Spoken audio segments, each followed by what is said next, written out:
I've made billions of dollars of failures at Amazon.com. Literally, billions of dollars of failures. It's easy to have ideas. It's very hard to turn an idea into a successful product. Do something you're very passionate about, and don't try to chase what is kind of the hot passion of the day.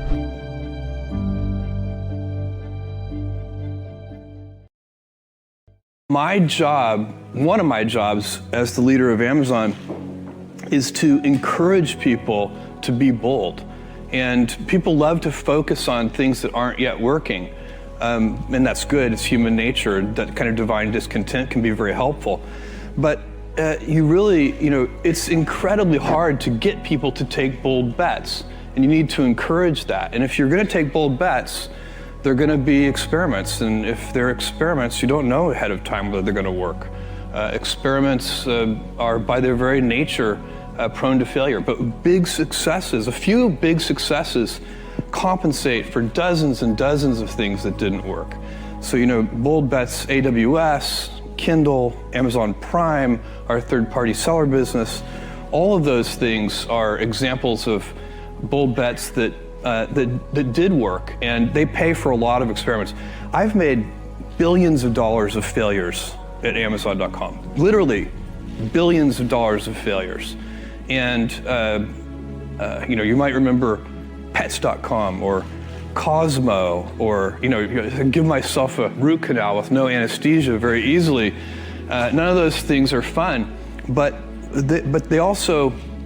they don't matter. What really matters is companies that don't continue to experiment, companies that don't embrace failure, they eventually get in a desperate position where the only thing they can do is make a kind of Hail Mary bet at the very end of their corporate existence.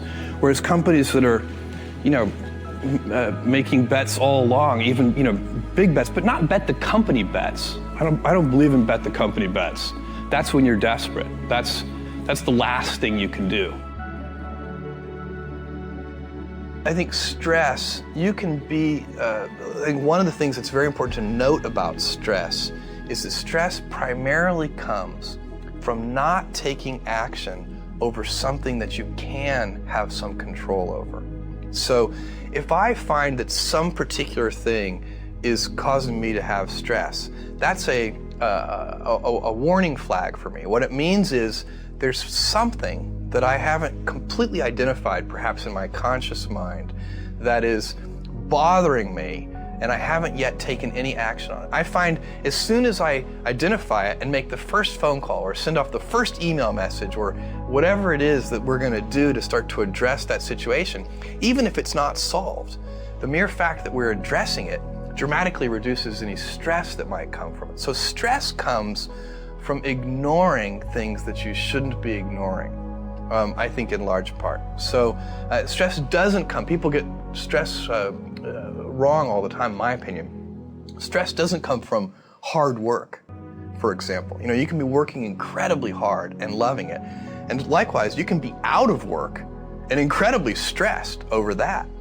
So, and likewise, if you kind of use that as an analogy for what I was just talking about, if you're out of work, but you're going through, a disciplined approach of, a series of job interviews and so on, and working to remedy that situation, you're going to be a lot less stressed than if you're just worrying about it and doing nothing. It's easy to have ideas. It's very hard to turn an idea into a successful product. There are a lot of steps in between, and it takes persistence, relentlessness. So I always tell people who are, who think they want to be entrepreneurs, you need a combination of stubborn relentlessness and flexibility. And you have to know when to be which. And basically you need to be stubborn on your vision, because otherwise it'll be too easy to give up. But you need to be very flexible on the details, because as you go along pursuing your vision, you'll find that some of your preconceptions were wrong, and you're going to need to be able to change those things. So I think taking an idea successfully all the way to the market and turning it into a real product that people care about and that really improves people's lives is a lot of hard work. If you are enjoying this video, give it a thumbs up, share it with your friends so we can keep making them, and make sure to hit the subscribe button to see more videos like this. I don't really remember the exact day or anything, but when I was in college is when I started thinking about wanting to be an entrepreneur someday. So I was not the kid with the lemonade stand. You know, I wasn't one of these kids who was always trying to raise money. I always wanted to be a scientist when I was little, but I'd also always loved computers. I was lucky because at my age this is unusual to have access to a mainframe computer from my elementary school when I was in 4th grade, and quickly learned that there was a pre-programmed Star Trek game on that computer, and then I never did anything except play Star Trek with the computer. So I don't know how formative that was. It certainly helped my Star Trek knowledge considerably. But I've always loved computers. Somewhere in college I started watching some of the people who were like setting up, you know, college pizza delivery services and, you know, the core entrepreneurs, and thinking, you know, this looks like a really fun thing to do. Do something you're very passionate about, and don't try to chase what is kind of the hot passion of the day. I think we actually saw this. I think you see it all over the place in many different contexts, but I think we saw it in the internet world quite a bit, where, you know, at the sort of peak of the sort of internet you know, mania in, say, 1999, you found people who were you know, very passionate about something. They kind of left that job and decided, I'm going to, you know, do something in the internet, because it's, you know, it was almost like the, you know, the 1849 gold rush in a way. I mean, you find that people, if you go back and study the history of the 1849 gold rush, you find that, you know, at that time, everybody who was within shouting distance of California was, you know, they might have been a doctor, but they quit being a doctor and they started panning for gold. And that almost never works. And even if it does work, you know, according to some metric, financial success or whatever it might be, I suspect it leaves you ultimately unsatisfied. So you really need to be very clear with yourself. And I think one of the best ways to do that is this notion of projecting yourself forward to age 80, looking back on your life and trying to make sure you've minimized the number of regrets you have. That works for career decisions. It works for family decisions. You know, do you want? I have a 14-month-old son, and it's very easy for me to, if I think about myself when I'm 80, I know I want to watch that little guy grow up. And so I don't want to be 80 and think, shoot, you know, I missed that whole thing, and I don't have the kind of relationship with my son that I wished I had, and so on and so on. So if you think about that, so I guess another thing that I would recommend to people is that they always take a long-term point of view.